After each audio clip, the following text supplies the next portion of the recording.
we've got trademarks. We've got special parts. We've got the nicest trucks. We've got the best tools. Each guy today had to make a decision of a new nail gun that everybody needs to get. It's $400.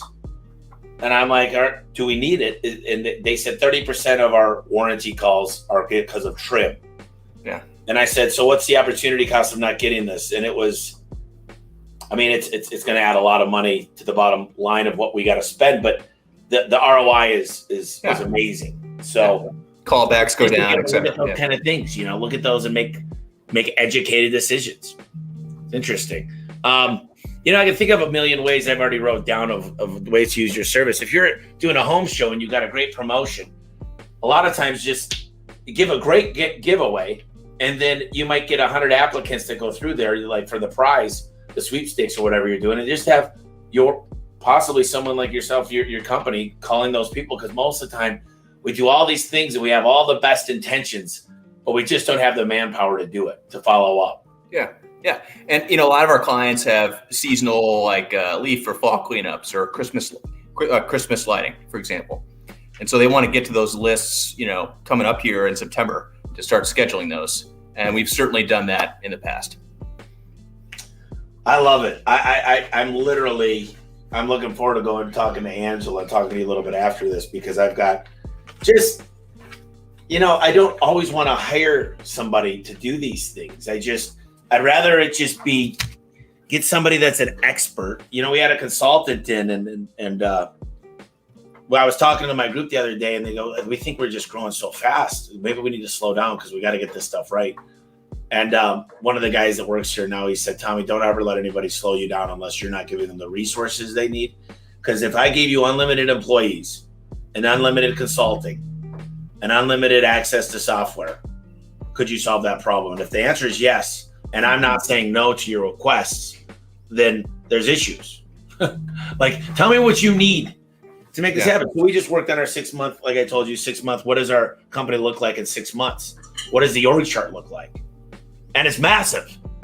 And I said, okay, the next exercise, standard operating procedures, checklists, what the ad looks like, what their day looks like from 9 to 5, how we're going to compensate them. Let's come up with all these things. Then I want to make videos of each and every role. And I want to talk about the culture, the freedom, the it's a career versus job. And I want them to all kind of resemble one another, because when I looked, everyone had a different org chart. And I was like, this is amazing, guys. But see, I didn't give the great instructions on what we needed to do. But if you really start thinking about the growth of your business, and you're not outsourcing anything right now, you're crazy. I would tell anybody listening right now to start working on a list of things that they just don't get to. Or it might be just the CSR dispatch opportunity. When it comes to dispatching, you have no idea when you get density in the market, how much money you can save by great dispatching. What do you think about dispatching? Because you guys do that. I think it's more of an art than a science, and there's no wrong answer. That me and you might do it differently, but we have our reasons for doing it.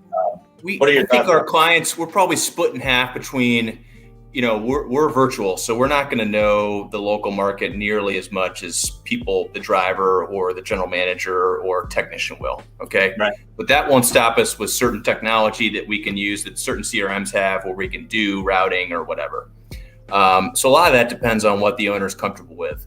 I certainly think certain industries are easier than others for routing or dispatching. It's more advantageous for a business like ours, where, like, take tree care, where we know they're going to be on a job for 1 or 2 days. That's much easier for us to plan for versus a quick turn. Let's say it's like a dumpster rental or a porta potty business.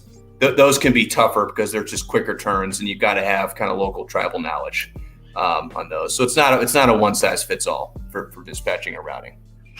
What's your partner's name, Charlie? Nathan Keller. He's the best. Nathan and I grew up together. Yep, Nathan. We're super pleased with what we've built and where we're going. And we want to be the national leader. We want to dominate this kind of emerging opportunity here. So, and it's interesting because a lot of people lately have been asking me, what was the biggest catalyst in the business? And there's been several. My mom and dad coming in 2010 because I could trust them. My stepdad. 2014, Adam was my integrator, and I found a really good integrator that I trusted, that cared as much as I do.